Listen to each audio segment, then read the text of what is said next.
A partir de estos momentos, nos enlazamos con las regiones del país a través de Conexión Perú. Te informamos y te acercamos al Perú. Vamos a conversar precisamente a esta hora con el ingeniero Richard Arce, es congresista de la República, él es columnista en el diario Perú 21, un poco para pedirle sus apreciaciones, cuáles podrían ser la salida al tema de la minería ilegal en el país, ¿no? Y es que tenemos dos discursos, ¿no? Un discurso que en la mesa de conversaciones parece ser un discurso de consenso, un discurso calibrado a la medida de una mesa, pero cuando se está frente a los reflectores la situación cambia. No sé qué opina usted, ingeniero Richard Arce. Muy buenas tardes, José. Un saludo fraterno a través de RCR a nivel nacional.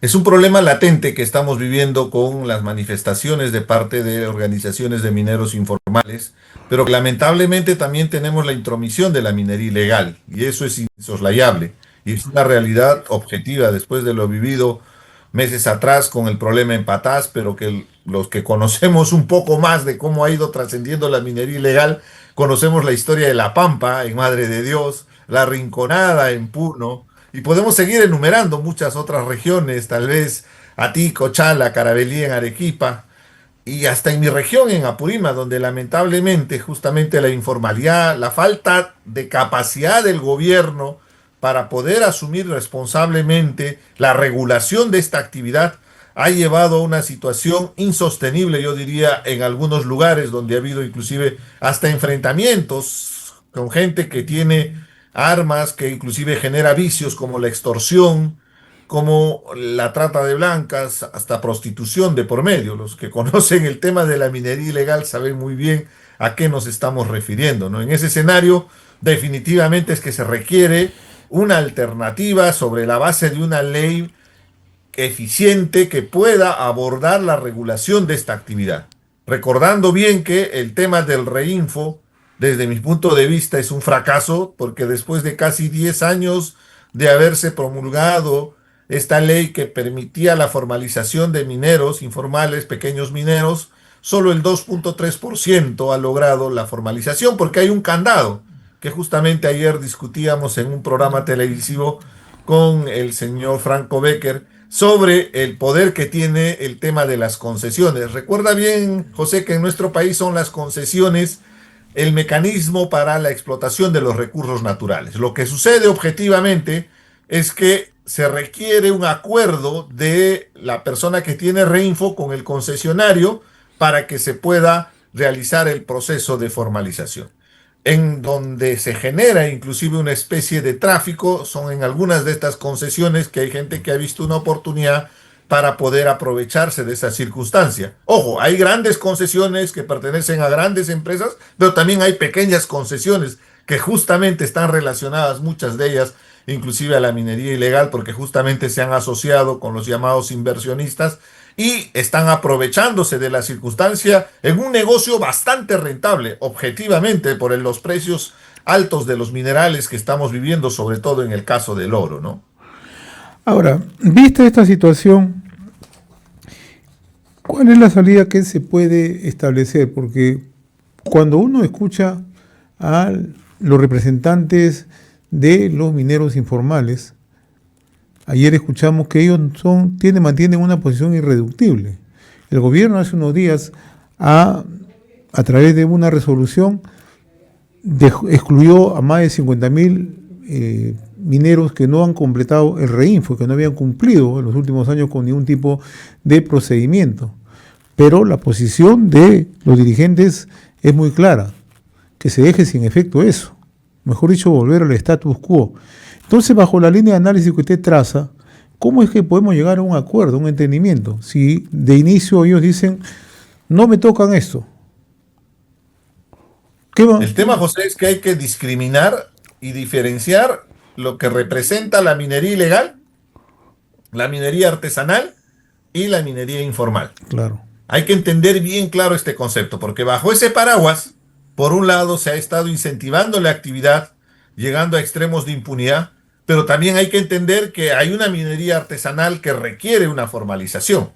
Entonces, Diferenciemos. La minería ilegal definitivamente tiene que hacerse labores de interdicción, se tiene que atacar sobre todo esa minería ilegal que depreda la naturaleza en zonas de conservación natural, en zonas arqueológicas, lo vivido hace unas semanas con la pretensión desde el propio Ministerio de Cultura te hace dar cuenta que los tentáculos justamente de la minería ilegal llega hasta esos niveles de poder porque han pretendido concesionar zonas que corresponden a las líneas de Nazca, una zona de conservación, en este caso de protección arqueológica, por todo lo que representa el pasado histórico de la cultura y las líneas de Nazca como atractivo turístico y como patrimonio cultural de la humanidad, ¿no? Entonces, lo que hay que hacer, y desde mi punto de vista, es primero formalizar este asunto de la superposición de derechos, porque de un lado tienes las concesiones y del otro lado tienes el reinfo, que le da una especie de servidumbre sobre estas mismas concesiones. Entonces, al Estado, pónganse de acuerdo, definamos cuál es el procedimiento. Si son las concesiones, hagamos una evaluación de las concesiones, porque ahí también yo tengo serios cuestionamientos. Hay un gran porcentaje de concesiones que solo se han hecho para especular, para utilizarlo en este caso, por ejemplo, hasta para traficar con la minería ilegal. Desde mi punto de vista, se tendría que sincerar esa información, inclusive declarar una moratoria en las concesiones para saber qué concesiones realmente se pueden viabilizar, qué concesiones son factibles de desarrollarlas y qué concesiones se están traficando y se están utilizando en la minería ilegal.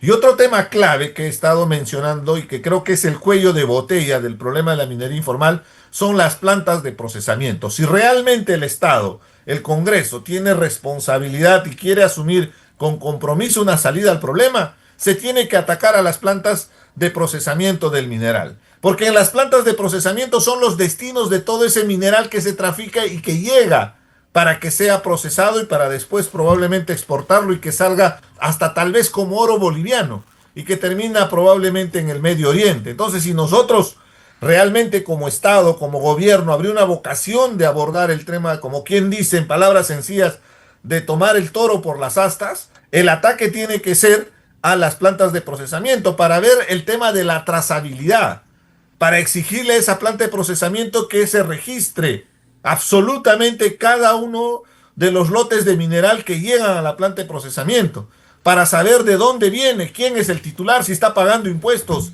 y de esa manera se puede hacer seguimiento para ver si tal vez están contaminando. Y de la otra manera es que nos permitiría garantizar inclusive un tema de tributación y podría abrir un espacio a la formalización. Lo que pasa es que hay muchos intereses de por medio, y de eso lo hemos visto en estos días con la intromisión grosera de varios congresistas que quieren sacar al caballazo una nueva ley MAPE, cambiándole de nombre al Reinfo, ahora se va a llamar RENAPMA, que simplemente es cambiarle de nombre para continuar con la misma informalidad. Si bien es cierto en el caso del Reinfo, ha permitido en algunos casos desarrollar la actividad, lamentablemente en otros casos se han aprovechado. Han estado transportando mineral en el norte del país cuando tenían el Reinfo en el sur. Entonces eso es una muestra que se traficaba con los minerales y que no se tiene la vocación de formalizar. Pero también del otro lado, y te repito, el tema de las concesiones se tiene que abordar con mucha responsabilidad para exigirles que se sincere y se transparente. Si no, vamos a seguir en una especie de círculo vicioso sin ninguna solución, donde nadie va a ceder porque evidentemente estamos hablando de mucho dinero. Para graficarte de lo que tengo de datos estadísticos, la minería ilegal debe mover un promedio de 2.500 millones de dólares por año. Estamos hablando de más de 10.000 millones de soles. Es mucha plata y eso de lo que se tiene registrado. Vaya a saber Dios cuánto realmente es lo que mueve y sostiene esta actividad económica ilegal, ¿no? Hoy en su columna del diario Perú 21 usted señala que se viene organizando movilizaciones nacionales para hackear al gobierno. O sea, entonces, ¿de qué vale la mesa de trabajo, la mesa técnica, la mesa de diálogo? En principio, te darás cuenta que el gobierno actúa de manera reactiva. Recién se preocupa después de que ha habido una paralización y lo hemos vivido la gente del sur, sobre todo en la carretera panamericana, más de 10 días la carretera bloqueada, y se ha llegado al extremo inclusive de conatos y hay un fallecido de por medio. Es ahí donde recién se preocupa el gobierno e invita a facilitar una supuesta mesa de diálogo. en la conversación, en la entrevista que tuvimos ayer en un medio de comunicación donde Sí, compartimos la lo mesa escuché en el programa con mucha atención, con el en señor Becker. radioprogramas Sí, sí, justamente sí, con sí. Franco Becker. Él mencionaba que están dando un plazo de 60 días, que se va a empezar a dialogar y todo este asunto, ¿no?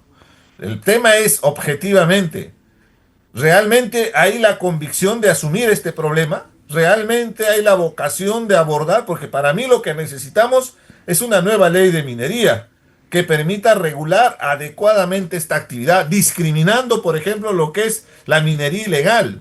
Tenemos que diferenciar dentro de esta minería informal la minería filoneana que hacen algunas comunidades picando piedras y que transportan esas piedras en camiones, con la minería fluvial, donde hay una depredación sin nombre, donde se destruye el lecho del río con dragas y se contamina de la manera más brutal justamente la Amazonía, ¿no? Entonces, yo siento que desde los conceptos no lo están manejando en el gobierno. Entonces, yo percibo que no hay la capacidad y las competencias técnicas para poder abordar, porque te digo con objetividad, esto no es un tema político, esto es un tema estrictamente técnico que requiere que los especialistas aborden y vean una salida justamente discriminando y diferenciando la actividad que realizan mineros artesanales, mineros informales y sobre todo separando la paja del trigo respecto a la minería ilegal, ¿no? Muy bien, ingeniero Richard Arce, como siempre, muy reconocido por esta comunicación a través de RCR, Red de Comunicación Regional. Le agradezco la amabilidad. Y José, más bien, muchas gracias por la oportunidad. Esperemos que esta mesa pueda dar alguna salida y que de una vez se aborde y se tenga una ley que permita ordenar este tema. Te agradezco como siempre y sobre todo la paciencia para permitirnos participar con el retraso que tuvimos ahora para entrar en la entrevista. Un gran abrazo y un saludo fraterno a nivel nacional a través de RCR. No se preocupe, los agradecidos somos nosotros. Hemos presentado Conexión Perú. Mañana retornamos para seguir informando y acercándote al Perú a través de Conexión Perú.